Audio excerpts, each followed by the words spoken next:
오늘은 설교 제목이 쿰바야입니다. 쿰바야. 한 30년쯤 된 것 같은데요. 한 30여 년 전쯤에 처음 들었던 표현인데 이후로 수시로 이렇게 가끔 이렇게 어떤 장면이나 상황들을 겪으면 이렇게 착 떠오르는 그런 표현이 있어요. 그 중에 하나가 뭐냐면 내가 살아가는 오늘은 어제 죽어간 누구에게는 그토록 살고 싶었던 내일이다. 그러니까 내가 오늘 살아가는 평범한 일상 또는 내가 지겹게 여기고 왜 이렇게 지루해 또는 내가 이렇게 불편하고 왜 이렇게 힘들어 왜 이렇게 짜증나 라고 하는 이 하루를 하루 전에 죽어간 사람의 입장에서는 그토록 살고 싶었던 그토록 소중한 내일이다 라고 하는 표현입니다. 오늘 우리가 드리는 예배도 마찬가지입니다. 오늘 우리가 드리는 이 예배가 지금까지 계속 주일마다 드려왔던 예배 그리고 앞으로도 계속 드릴 수 있는 그런 수많은 예배 중에 하나라고 볼 수도 있지만 누군가에게는 이 예배 장소, 시간, 이 공간, 이 사람들, 이 냄새, 이 느낌 이런 것이 정말 소중하고 간절한 그 순간일 수도 있습니다. 사람들은 누구나 똑같은 상황, 똑같은 것들을 경험하지만 똑같은 것을 만지고 느끼고 하지만 실제로 사람마다 그 느낌이나 경험이나 강도나 이런 것들은 또는 의미나 이런 것들은 상당히 다를 수가 있어요. 예를 들어서 누군가를 위해서 어떤 성도, 우리가 교인들이니까 성도들이 막 힘들고 어려워하는 이야기를 하면 그 누군가를 위해서 제가 기도하겠습니다 라고 이야기를 한다고 쳐요. 기도하겠습니다 라고 하는 그것이 정말 진심이고 마음속 깊은 곳에서 우러나오는 정말 진심이고 안타까운 마음이고 또 내가 할 수 있는 성도로서 내가 할 수 있는 최선일 수 있지만 또 어떤 사람이 표현하는 제가 기도하겠습니다 라고 하는 그 표현은 그 상황을 모면하기 위한 수단일 수도 있어요. 기도할게요. 그리고 그냥 잊어버리는 거예요. 이게 얼마나 아이러니해요. 매우 안타깝게도 기독교인에게 신앙을 가진 사람들에게 기도라고 하는 것이 어쩌면 가장 거룩하고 깨끗하고 순결한 순수한 행위일 수도 있지만 그 기도라는 행위조차도 또는 그 기도라고 하는 그 단어조차도 사실은 거짓일 수도 있어요. 누군가에게는 그냥 상황을 모면하기 위한 수단일 수 있어요. 내가 어려우니까 어려운데 도움을 줄 수는 없고 직접 도와주기는 어렵고 힘들고 도와주기 싫으면 제가 기도하겠습니다. 그런 경우들 많거든요. 그러니까 좀 성숙한 사람들은요. 눈치가 있어야 돼요. 상대방의 말이 거짓인지 진짜인지 분별하는 그 눈치 세상에서의 어떻게 보면 처세로서의 눈치가 있어야 한다는 게 아니라 내 입장에서만 세상을 바라보지 않는 겁니다. 상대방의 입장도 깊이 헤아릴 수 있어야 되는 것이고 더 나아가서 내가 곧 그 사람의 입장일 수도 있음을 또는 그 사람의 입장이 될 수도 있음을 헤아리는 겁니다. 나에게도 정말 간절한 중보의 기도가 필요할 때가 있을 거거든요. 어떤 사람에게 그냥 지나가는 말로 이 상황을 모면하기 위해서 제가 기도할게요 이렇게 이야기할 때 내가 저 사람의 입장이라면 얼마나 그 기도가 필요할까. 나에게도 그런 순간이 올 수 있다. 이런 것들을 헤아려야 된다는 거죠. 나에게도 그토록 살고 싶은 내일을 경험하는 순간이 오기 마련이에요. 여러분 실제로 딱 죽기 전날에 대한 이야기가 아니에요. 죽기 전날에 대한 이야기가 아니고 정말 나에게 정말 어떤 하루뿐만 아니라 어떤 물건이든 어떤 사람이든 정말 간절할 때가 있거든요. 그게 물질일 수도 있고요. 어떤 사람일 수도 있고 어떤 위로의 한마디일 수도 있고 그게 정말 간절할 때가 있어요. 근데 다른 사람들한테는 그게 아무것도 아니야. 나한테는 지금 그게 아무것도 아닌데 누군가에게는 정말 간절할 때가 있어요. 그런 것들을 좀 헤아릴 줄 알아야 된다는 거죠. 눈치가 있으면 나에게도 그런 순간이 왔을 때 그때 후회하지 않고 미리미리 잘 살 수 있어요. 미리미리 지혜롭게 성숙하게 잘 살 수 있는데 눈치가 없으면 꼭 가서 맞아봐야 똥인지 된장인지 찍어 먹어봐야 아 이거 똥이네 이렇게 되는 경우가 많아요. 그러니까 성숙한 사람들은 영적으로도 세상 처세로서의 눈치뿐만 아니라 신앙적으로도 영적으로도 좀 눈치가 있으면 좋겠어요. 다른 사람들을 헤아리는 것뿐만 아니라 하나님의 마음도 헤아릴 수 있는 그런 눈치가 있으시기를 바랍니다. 내가 꼭 그 자리에 처해 있어야만 느끼는 게 아니라 내가 그 자리에 처해 있지 않아도 처해 있는 그 사람들의 상황을 헤아리는 것, 이 정말 중요합니다. 아프리카에서 팔려온 흑인들이 미국에서 노예 생활을 한참 할 때입니다. 주로 미국 남부에서 목화 농장이나 광산에서 일을 했어요. 거꾸로 보면 이 목화 농장이나 광산이라고 하는 것이 노동 집약적인 산업이거든요. 그러니까 값싼 노동력이 필요한 거예요. 그래서 흑인 노예들을 많이 사서 부렸어요. 수많은 흑인들이 그곳에 팔려가고 잡혀가고 그곳에서 살았는데 생각해 보세요. 처음부터 무슨 출세를 한다거나 무슨 인간적인 대접을 받는다든가 이런 게 아니잖아요. 앞서 말씀드렸듯이 그냥 값싼 노동력으로 소모품으로 사람들이 백인들이 노예들을 샀기 때문에 처음 부름받은 목적 자체가 소모품적인 삶이니까 얼마나 그 삶이 고달팠겠으며 아무 희망이 없지요. 그냥 하루하루를 생존해 나가는 게 그들에겐 중요한 의미였을 뿐이에요. 그런 삶을 살아가는 흑인들이 스스로를 위로하고 서로를 격려하면서 불렀던 노래 장르 중에 하나가 흑인 연가예요. 흑인들이 자기들 풍으로 부르는데 연가, 그러니까 그들이 신앙을 받아들이면서 신앙적인 가사를 그 가운데 붙인 게 흑인 연가입니다. 오늘 설교 제목 쿰바야, 그리고 아까 성가대에서 불렀던 쿰바야도 원래 좀 편곡되긴 했지만 흑인 연가로 유명한 곡 중에 하나예요. 오늘 처음 들어보신 분들도 계실 텐데 일부러 들려드린 거예요. 흑인 연가 중에 하나예요.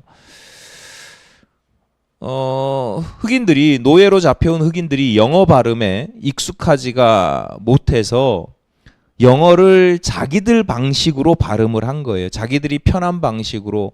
우리도 콩글리시 이런 표현도 쓰고 한국 사람이 영어 발음하는 거랑 영국 사람이 영어 발음하는 거랑 일본 사람이 영어 발음하는 거랑 다 다르잖아요. 들어보면 억양도 다르고 하잖아요.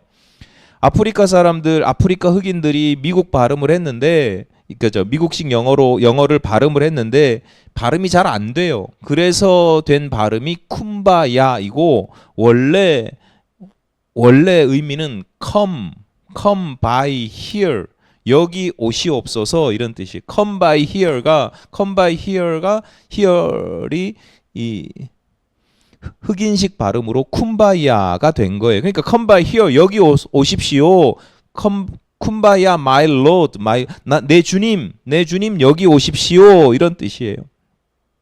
삶에 지쳤고 왜 살아가는지 그 이유를 알 수가 없고 먼 미래뿐만 아니라 내일조차도 어떻게 될지 알 수가 없고 기대할 수 없었던 흑인들이 노래하는 겁니다. 쿰바야 my lord, 주님 여기 오시옵소서. 여기. 혹시 그 심정이 이해가 되십니까? 일을 하다가 쉬는 시간에 또는 집에 들어와서 잠깐 기도하는 시간에 쿰바야 my lord, 또는 서로가 같이, 정말 슬픈 가사인데 원래 쿰바야 my lord, 쿰바야라는 노래 보면 가사가 어떻게 되냐면 쿰바야 이렇게 하다가 someone 누군가가 저기 울고 있어요. 주님 오시옵소서.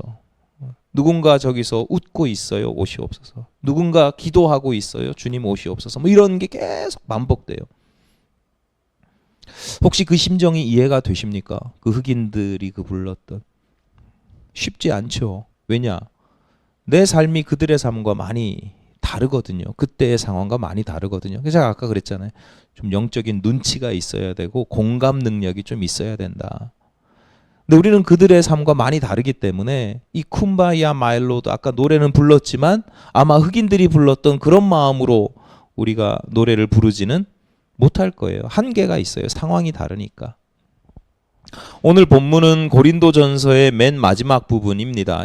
고린도전서, 그러니까 고린도 교회에 편지를 두 개를 보내는데 먼저 보낸 게 전서고 두 번째 보낸 게 나중에 보낸 게 후서예요. 그 전서의 맨 마지막 부분이에요. 23절 후반절 우리 주여 오시옵소서 이렇게 돼 있죠. 이게 원어로 마라나타입니다. 신약 성경이 주로 히라버, 그 당시에 공용어였던 그리스어로 쓰였는데 가끔 가다가 아람어가 쓰이는 경우가 있어요. 그 아람어가 그리스어가 그 시절에 다 공용어지만 지역별로 쓰이는 언어들이 조금씩 다르단 말이죠. 그러니까 그 팔레스타인 지역, 그러니까 지금 이스라엘 사람들이 살고 있는 지역 사람들이 주로 썼던 언어가 아람어예요. 그래서 예수님께서도 가끔 성경에 보면 아람어가 등장해요. 예수님께서 말씀하신 것 중에 뭐 십자가에서 엘리 라마 사박다니, 하나님 어찌하여 나를 버리시나이까 이게 아람어고요. 뭐 에바다 열려라, 뭐 달리다 쿰 소녀야 일어나라, 뭐 이런 표현들이 다 아람어예요. 번역할 수 있지만, 그래서 성경에 보면 번역하면 이런 뜻이라 이렇게 되어 있는데 번역할 수 있지만 그 단어를 그냥 직접 써요. 왜냐하면 그 시절에 다들 다 알고 있는 단어이고 그 단어 자체가 주는 뉘앙스 뭐 이런 것들이 있거든요.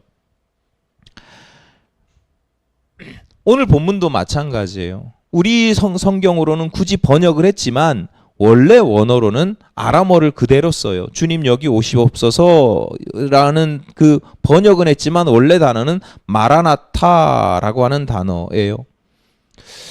요한계시록 마지막 부분인 22장 20절에도 비슷한 구절이 있어요. 이것들을 증언하시니가 이르시되 내가 진실로 속히 오리라 하시거늘 아멘 주 예수여 오시옵소서. 이거는 번역된 단어예요. 이건 마라나타가 아니야. 그러니까 마라나타를 때로는 이렇게 번역해서 그리스어로 주여 예수여 오시옵소서, 주님 오십시오 이렇게 번역해서 쓸 때도 있는데 오늘 본문에서는 번역하지 않고 그냥 마라나타 이렇게 썼어요.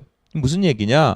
왜 그렇게 썼는지 정확하게 이유를 밝히고 있지는 않지만 그 당시에 이 표현이 마라나타라고 하는 표현이 너무 흔한 표현인 거예요. 마라나타라고 쓰면 다 아는 거예요. 아주 우리가 교회 다니는 사람들이 할렐루야 이러면 무슨 뜻이에요? 네, 하나님을 찬양하라 뭐 이런 거잖아요. 이거 다 아는 거예요. 할렐루야. 어색한 단어가 아니에요. 마라나타 이건 너무나 다 아는 것이고 너무나 자주 쓰는 표현인 거예요. 대표적으로 자주 쓰일 때가 인사말이에요. 인사할 때 쓰는 거예요. 그러니까 오늘 본문도 고린도전서, 고린도 교회에 보내는 편지의 맨 마지막 부분이잖아요. 편지의 맨 앞과 맨 마지막은 인사로 시작되고 인사로 마친단 말이에요. 그 인사말이에요. 그러니까 인사말이니까 이게 형식적인 거야? 부모님 전상서 예전에 뭐라고 그래? 앞에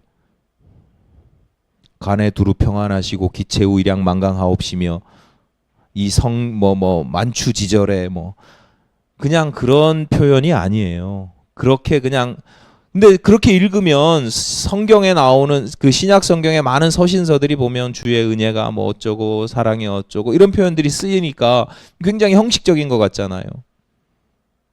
제가 그 교계 이렇게 어떤 공문 같은 걸 받거나 또는 보낼 때도 되게 고민하게 돼요. 앞부분을 어떻게 섬기시는 교회와 가정 가운데 주님의 이게 이런 식으로 딱 들어가는데 처음엔 되게 고민해요.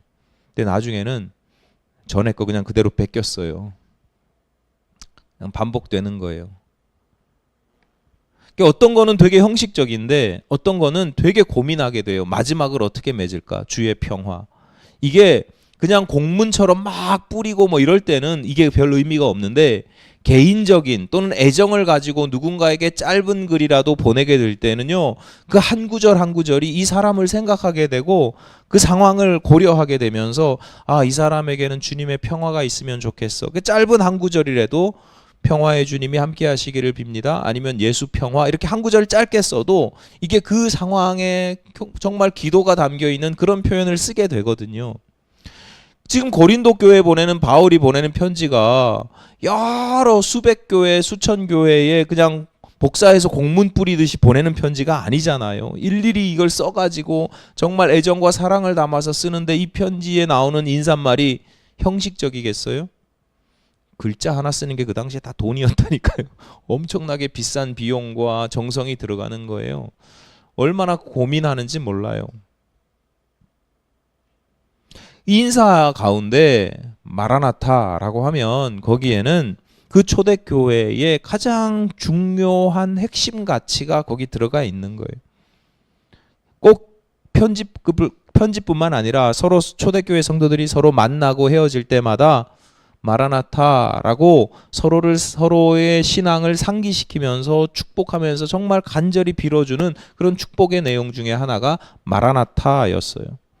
해마다 이 마라나타를 말씀드리면 뭐 기억을 하실지 모르겠지만 그래도 반복해서 어쩔 수 없이 드리는 말씀인데, 마라나타는 두 단어의 합성어예요. 마르라고 하는 건 주님이란 뜻이고 아타라고 하는 게 오신다 이런 뜻이에요.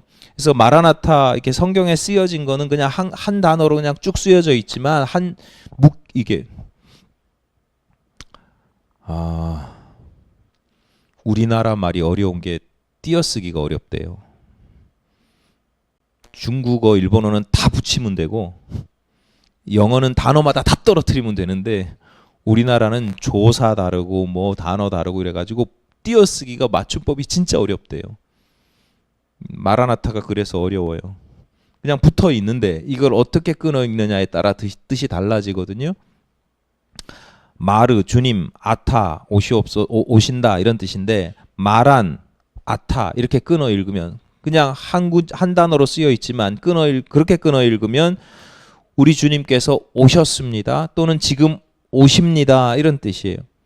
그러니까 서로 인사할 때 마란, 아타 이렇게 이야기 끊어 읽으면 우리 주님께서 지금 오시니까 깨어 있읍시다, 힘냅시다, 뭐 오늘 하루를 마지막 날인 것처럼 살아갑시다, 서로에게 용기를 주고 어제 죽어가니가 그렇게 소중히 갈망했던 하루인 것처럼 오늘을 소중하게 잘 살아냅시다, 이겨냅시다 이런 뜻이 돼요. 근데 마라나타를 마란아타가 아니라 마라나타 이렇게 끊어 읽으면 오늘 번역한 본문의 뜻이 되는 거예요. 오시옵소서, 우리 주여 오시옵소서. 오셨습니다가 아니라 오시옵소서, 간구하고 청유하는 의미인데, 조금 더 정확하게 말씀드리자면 문법적으로는 명령형이에요. 그러니까 주님께 명령할 수는 없으니까 명령형을 써서 아주 강렬하게 간절하게 주님 꼭 오셔야 됩니다, 반드시 오셔야 됩니다 이런 뜻으로 이제 이해를 하는 거죠. 흑인 노예들이 자신들의 힘들고 어려운 상황 속에서 쿰바야라고 간절하게 노래했던 것처럼 초대교회 교우들이 마라나타라고 인사했습니다. 서로에게 격려하고 위로하고 그랬습니다. 그만큼 그들에게는 주님께서 자기들에게 우리에게 오신다라는 것이 중요했고 간절했습니다. 근데 여러분 어떠세요? 저희가 강림절기를 보냅니다. 주님의 초림을 기념하고 재림을 기대합니다. 말씀을 드렸는데 여러분 주님의 오심이 간절하십니까? 중요하세요? 믿지 않는 사람들이, 불신자들이 기독교인들을 조롱하면서 비난하면서 흔히 하는 말 중에 하나가 그런 거죠. 쟤네들은 하나님을 그렇게 사모하고 하나님 곁에 가고 싶어 한다고 하면서 누구보다도 죽기 싫어한대요. 죽음을 두려워한대요. 많은 성도들이 구원의 확신을 가지고 내가 천국 갈 거다, 천국 간다는 믿음을 가지고 있어요. 분명해요. 그 믿음은 분명해요. 난 천국 갈 겁니다. 근데 지금은 아니죠. 지금은 아니잖아요. 천국 내가 가긴 갈 거예요. 근데 지금은 아니에요. 그 언젠가, 이왕이면 한참 나중에 주님께서 내 마음에 오시고 내 삶의 자리에 오시기를 원하지만, 그렇다고 해서 지금 내 삶이 끝나는 건 싫어요. 지금 내가 살고 싶은 대로 계속 살아가고 싶지요.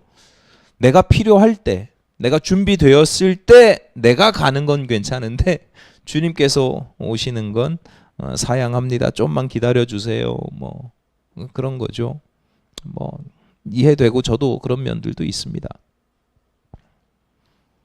오늘부터 강림절기가 시작되고 이맘때면 해마다 반복해서 드리는 말씀, 주님의 초림을 기념하고 재림을 기대하는 절기. 그래서 강림절기를 시작하면서 목사로서 이 설교를 안 할 수가 없잖아요. 주님 오십니다. 오실 겁니다. 오시기를 기대해야 됩니다. 설교를 준비하는데 올해는 특히 마음에 걸리는 부분이 있는 거예요.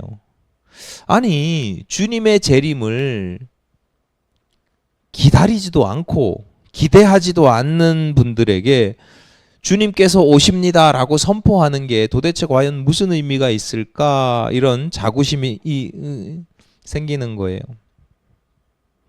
그래서 보다 현실적인 설교 준비를 하면서 보다 현실적이고 근본적인 질문을 하게 됐어요.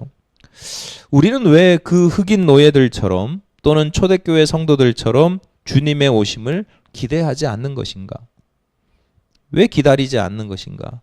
그들만큼은 아니더라 하더라도 왜 그들처럼 우리에게 주님의 오심이, 주님의 재림이 그렇게 의미도 없고 바라지도 않는 것인가? 묵상을 해보면서 여러 가지 이유들이 있는데, 가장 큰 이유는 우리가 삶이 아무리 힘들고 어렵고 뭐 해도 보니까 이 땅에서 나름 살만하기 때문인 것 같아요. 그래도 살만해. 뭐 힘들다 어렵다 해도 그래도 이 정도면. 제가 얼마 전에 그 중국 다녀왔잖아요. 그 시안 근처에 진나라 시황제 수도인 함양, 고대 함양, 지금 센양이라고 하는데 그 함양이 있습니다. 아직 발굴되지 않은 진시황의 무덤이 있고요. 우연히 발견돼서 세상을 놀라게 한 병마 용갱도 있습니다. 병마, 병사와 말, 용, 인형, 갱, 굴 이런 겁니다. 진시황이 자기가 죽은 이후에 사후에 자신을 지켜줄 군대를 만들었어요. 그냥 장군 하나 만든 게 아니고 병사 하나 만든 게 아니고 말 한두 필 만든 게 아니고 아예 군대를 만들어서 실제로 전투할 때에 군대가 진을 치고 있는 것과 똑같은 모양으로 무덤 근처에, 무덤에서 한 1, 2km 떨어져 있나요? 그곳에 아예 군사 진을 쳐서 이렇게 있는 것 만들었어요. 근데 여러분 좀 아이러니한 부분이 있죠. 그 만드는데 수십 년이 걸렸거든요. 수십 년이 걸렸다고 보거든요. 진시황의 무덤도 그렇고. 근데 여러분 아이러니한 게, 진시황 하면 여러분 뭐로 유명해요? 불로초. 뭐 만리장성도 있고 뭐 여러 가지 있는데 불로초로 유명하단 말이에요. 진시황은요, 자기가 죽지 않기를 원했어요. 영생불사를 원했어요. 그러니까 장생불사 또는 영생불사, 그걸 하게 하는, 이게 도교적인 전통인데 그런 약들이 있다. 단약이라고 하기도 하고, 불로초라고 하는 영약을 구하기 위해서 당시로서는 전 세계, 그 당시 세계관에서는 전 세계의 사람들을 파송하고, 그래서 우리나라도 남해안 어디에 가보면 어디 바위에 뭐가 새겨져 있는데 저게 진시황이 보낸 사람이 왔다 간 흔적이다. 뭐 일본 어디까지도 왔다 갔다. 뭐 이런 이야기들이 지금도 계속 있어요. 진시황은요, 내세를 원한 게 아니고 이 땅에서 잘 먹고 잘 살길, 부귀영화, 불로장생하기를 원했어요. 중요한 이유 중에 하나가 뭐냐면 이게 나름 힘 있는 사람이거든요. 기득권자거든요. 이 땅에서 잘 먹고 잘 살았거든요. 매일 전쟁의 소문을 듣고 그 전란에 여기 끌려갔다 저기 끌려갔다 막 흉년으로 질병으로 고통받던 백성들 입장에서는요, 이 땅에서 오래 사는 게 아무 의미가 없어요. 흑인이 맨날 저기 못 갔다면서 그냥 막 고통스러워하면서 그렇게 10년을 사냐 100년을 사냐 1000년을 사냐, 이게 고통의 연장일 뿐이죠. 그러니까 이런 사람들은 내세를 꿈꿔요. 다른 세상을 꿈꾼단 말이에요. 근데 왕, 제후, 황제 이런 사람들은요, 지금 너무 좋아. 뭐 힘들고 골치 아픈 게 있고 뭐 여러 가지 어려운 게 있고 걱정 다 있죠. 사람이란 다 있지만 그래도 좋아. 그러니까 이런 사람들이 주로 영생불사. 그래서 생명을 연장시켜 보려고 해요. 그래서 불로초를 찾으려다가 사기도 당하고 단약을 만들어서 먹다가 중금속에 중독돼서 일찍 죽기도 하고 뭐 이런 일들이 고대 사회에 허다했다. 진시황이 영생불사를 위해서 불로초를 구하려고 했잖아요. 그런데 또 한편으로는요, 자기도 죽을 수밖에 없는 존재라는 걸 알았던 것 같아요. 혹시 죽으면 어떡하지? 이게 아니라 나도 죽을 수밖에 없어. 아니면 혹시 죽을 때를 대비해야 되는 거예요. 그래서 그 거대한 무덤이 산이거든요. 거대한 무덤과 산과 같은 무덤과 병마용갱을 준비한 이유가 거기 있는 겁니다. 그러니까 진시황이 힘이 있으니까 그렇게 한 거예요. 그러면 우리는 진시황과 다른가? 저 그렇지 않다고 봐요. 오늘날 기독교인들이 보여주는 신앙 또는 기독교인들의 가치관, 심리 이런 것들이 진시황의 그것과 크게 다르지가 않습니다. 다만 진시황처럼 힘이 없을 뿐이지. 연간 70만 명을 동원할 힘이 없을 뿐이지. 가치관은 비슷해요. 어떻게 비슷해요? 이 땅에서도 잘 먹고 잘 살다가 저 하늘나라에 천국 들어가는 거예요. 이 땅에서도 진시황처럼 최대한 내 진시황만큼은 아니래도 이 땅에서도 잘 먹고 잘 사는 게 은혜고 축복이고, 그러다가 때가 되면 어쩔 수 없이 죽어야 되면 그러면 저 하늘나라에서 황금길이 있는 12진주문이 있는 뭐 12보석으로 된 뭐, 그러니까 다시 말씀드리지만 주님이 오실 이유가 없는 거예요. 오시면 안 되는 거예요. 그래도 신앙이 있으니까 오신다 하면 제가 원할 때, 내가 준비되었을 때, 준비되었다 싶을 때, 내가 가고 싶을 때 가기를 원하는 거예요. 여러분 분명히 기억하셔야 될 것이 있습니다. 주님이 오신다라고 하는 것은 물론 성경이나 뭐 전통적인 신앙 가운데 심판 또는 종말이라고 하는 사건으로서의 의미가 매우 중요하긴 하지만 그것만 있는 게 아니에요. 주님이 우리가 기대하는 주님의 오심이라고 하는 건 그보다 어떤 사건으로서 주님께서 진짜 구름 타고 오셔가지고 공중에서 딱 만나가지고 심판받을 사람 심판받고 양의 자리 염소의 자리 탁탁 나눠지고 승천하고 불지옥에 떨어지고 이런 사건으로서의 주님이 오신다고 하는 건 그 사건으로서의 의미만 있는 게 아니라고요. 생각해 보세요. 쿰바야라고 노래했던 흑인 노예들, 마라나타라고 서로 막 인사했던 초대교회 교인들이 그렇게 인사하고 쿰바야 노래 부르면서 그냥 빨리 내세에 가기를 원했을까요? 이 땅에서 그냥 잘 먹고 잘 살기를 원했을까요?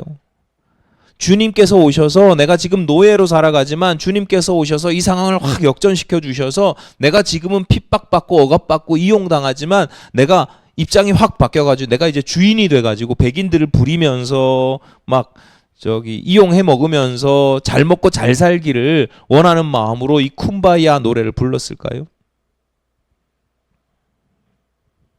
주님께서 오셔서 내 삶의 주인이 되셔야 한다라고 하는 것에는 우리가 주님의 재림을 기대하는 데는 보다 근본적이고 중요한 이유가 있습니다. 본문 23절, 24절입니다. 주 예수 그리스도의 은혜가 너희와 함께하고 나의 사랑이 그리스도 예수 안에서 너희 무리와 함께할지어다. 바울이 원어를 보면 바울이 두 가지를 대꾸로 이야기합니다. 그리스도의 은혜가 너희와 함께, 나의 사랑이 너희와 함께, 이렇게 되어 있습니다.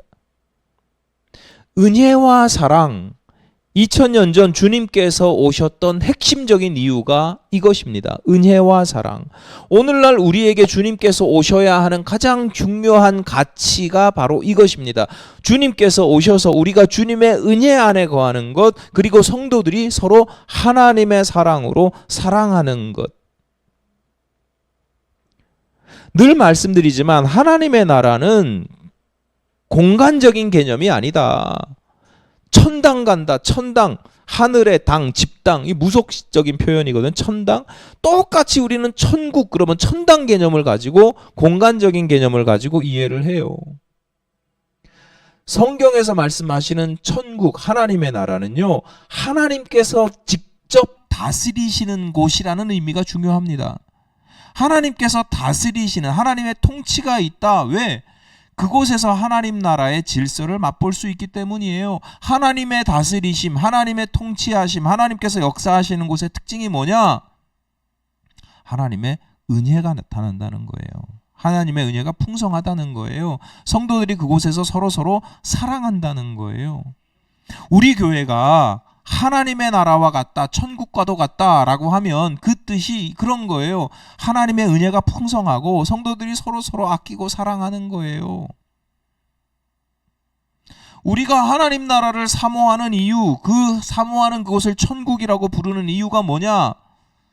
뒤집어 보면 현실적으로 우리의 삶이 지옥과도 같기 때문이에요. 지옥이라는 게 무슨 불길이 있어서가 아니라 은혜가 없고 계산만 있고 경쟁만 있고 사랑이 없고, 사랑이 없는 대신 미움과 시기와 질투만 있고, 우리 세상 질서가 그렇거든요. 세상의 주권자들이 은혜와 사랑으로 세상을 통치합니까? 대통령이, 정치인이, 법관이 은혜와 사랑으로 세상을 통치하냐고요. 맨날 얘기하잖아요. 자유와 공정과 법치와 뭐 이런 거 얘기하잖아요. 은혜와 사랑이 아니에요. 아주 쉽게 말씀드려서 잘했다고 상 주지 않는 세상이에요. 세상은 잘못하면 벌을 주지, 잘했다고 상 주지 않아. 무슨 세상을 비판하는 게 아니라 시스템적으로 그렇다고요. 우리가 살아가는 세상은요, 은혜와 사랑을 전제로 하는 세상이 아니에요. 큰 잘못이 있으면 벌 주는 거 당연해. 근데 큰 잘못이 없어도요, 좀 누군가가 어설플 수 있잖아요. 실수할 수 있잖아요. 좀 모자랄 수 있잖아요. 좀 버벅거릴 수 있잖아요. 그러면 차갑고 냉정하게 대우합니다. 너 이거 못해? 최저임금. 그런 거예요. 세상의 질서가 그래요. 세상의 질서가. 은혜와 사랑이 어디 있어요? 무슨 정치인들이나 고위공직자를 비난하는 게 아니고 무슨 세상의 시스템을 무시하는 것도 아니고요. 우리가 살아가는 이 세상의 전반적인 모습이 그렇다는 거예요. 얼마 전에 우연히 유튜브에서 1980년대 중산층 가정이 식사하는 모습을 영상으로 본 적이 있어요. 5명 정도 되는 식구가 엄마, 아빠, 애들 셋 이렇게 해서 식탁에 모여 앉아서 식사를 하니까 1980년대에 식탁에 앉아서 밥상에 이렇게 앉은 자리가 아니라 의자가 있는 식탁에 앉아서 식사를 하는 걸 보니까 중산층은 맞는 것 같아요. 근데 제가 좀 의아했던 건, 중산층이 이렇게 먹는다고 의아했던 건, 밥상 차림이 저희 집보다는 시골에 저희 중산층 아니었는데 저희 집보다는 못했던 것 같아요. 딱 하나 소세지가 있었다는 것 말고는, 분홍 소세지가 있었다는 것 말고는, 야, 저거 국이나 찌개도 없고 저희가 더 풍성하게 먹었던 것 같은데. 그래서 저는 그 영상을 보면서 이게 중산층의 식단이 맞나? 맞을 수도 있죠. 원래 잘 사는 집은요, 먹는 거에 신경을 잘 안 쓰거든요. 돈을 안 쓰거든요. 꼭 못 사는 사람들이 이렇게 먹는 거에 엥겔 지수라 그러잖아요. 먹는 거에 돈을 많이 쓰는데, 어쨌거나 저는 상차림에 관심이 있는데 그 댓글들이 쭉 달려 있는데, 댓글들의 상당수가 뭐에 주목하냐면 상차림이 아니라, 저 같은 경우도 있긴 있었어요. 왜 저렇게밖에 못 먹지? 소세지가 있네? 뭐 이런 거 있는데, 상당수가 뭐냐면 분위기를 보더라고요. 식구들이 5식구가 식사를 하는데 막 웃으면서 이야기를 나누면서 막 즐겁게 화목하게 그렇게 식사를 한다는 거예요. 그 모습이 중산층이 맞다는 거예요. 그 모습을 보면. 그러면서 어떤 사람이 자기 이야기를 하는데, 자기는 어렸을 때, 저 80년대 어렸을 때 밥을 먹는데 아버지가 밥상을 뒤집어 엎는 일이 한두 번이 아니었대요. 그래서 너무 부럽다는 거예요. 밥 먹다가 무슨 대화가 어디 있어, 훈계만 듣고 야단만 듣다가 밥상을 뒤집어 엎고 먹던 숟가락을 내던지고 심지어 이런 표현을 하셨대요. 젓가락으로 눈가를 콱 찔러버리겠다. 어렸을 때 그렇게 살아온 거예요. 어렸을 때. 그래서 저 모습이 너무 부럽다는 거예요. 극단적인 경우긴 하지만 사람들의 평범한 일상에서 사실은 흔히 있는 일 중에 하나에, 심지어 가정에서도 그 정도까지는 아니더라도 여러분, 내가 화났을 때 내 모습은 잘 몰라요. 나중에 그렇게 찍혀 있는 걸 보면 깜짝깜짝 놀라는 내 모습을 볼 때가 있거든요. 그 정도까지는 아니더라도 여러분, 화나면 흔히 비슷한 일들을 많이 겪어요. 은혜는 없고, 그러니까 어떤 그런 현상이 어떤 하나의 사건이 중요한 게 아니라 그 사건의 핵심, 그러니까 은혜가 없어요. 우리의 평범한 일상에서도 정치인들이 어떻게 하는 세상의 시스템뿐만 아니라 내가 살아가는 일상에서도 은혜가 없고 위계와 질서만 존재하는 거예요. 네가 감히 나한테 어떻게 그렇게 해? 이런 거죠. 아, 그래, 힘들구나. 얼마나 힘들면 이렇게 했니? 이게 아니라, 야,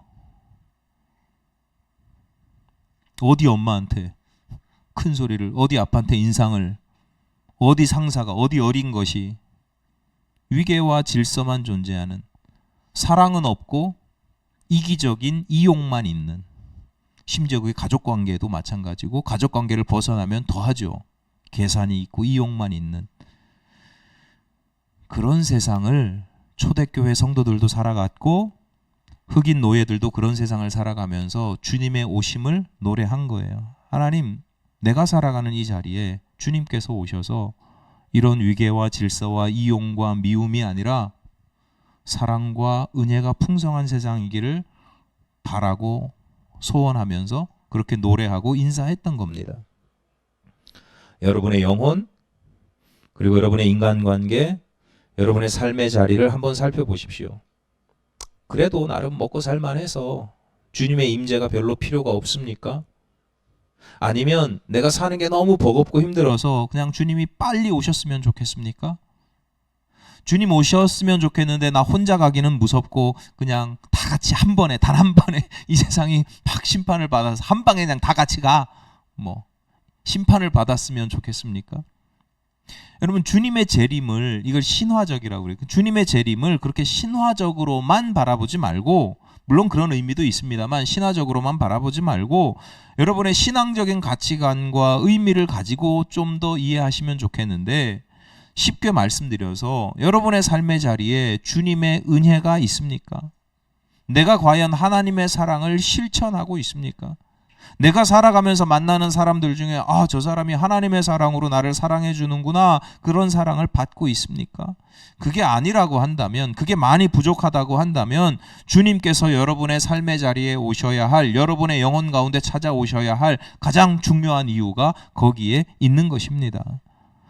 여러분, 이번 강림절 기간 동안 주님의 임재하심을 사모하시기를 바랍니다. 주님께서 여러분의 삶의 자리에 친히 찾아오셔서 하나님의 은혜와 하나님을 닮은 그 사랑이 더욱더 풍성해지시기를 간절히 바랍니다.